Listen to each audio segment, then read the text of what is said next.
good Lord.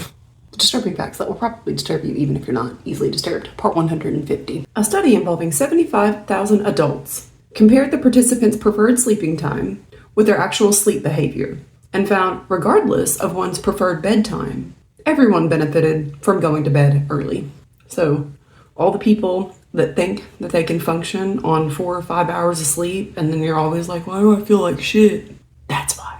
During World War II, many thought that female soldiers in the U.S. Army were prostitutes. The Women's Army Corps provided 150,000 telephone operators, mechanics, bakers, drivers, etc. But civilians and soldiers spread rumors that their purpose was to boost troops' morale, which obviously damaged recruiting.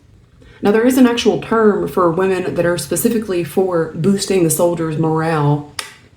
They are called comfort women. This is a picture of Chinese and Malaysian girls taken by the Japanese during World War II to actually serve as comfort women for soldiers.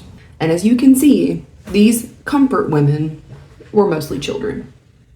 Louis XIV did not know how to have sex. When he tried, allegedly, he would introduce his member, but then stay there without moving for about 2 minutes, withdraw without having completed the act, and then bid goodnight.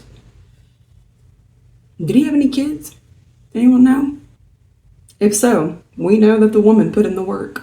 Writer Nikolai Gogol slowly died of self-starvation after refusing all food. His doctors tried to cure him through a number of brutal methods, such as force-feeding him bouillon, pouring a bucket of hot water on his head, applying half a dozen leeches on his nose, and last but not least, and I'm honestly surprised this did not work, but they gave him a soap suppository.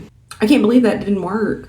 I know every time I get leeches put on my nose, I'm like, bro, call Domino's, please, before I turn into a whole different person. This is a tornado over Dallas, Texas a couple of years ago.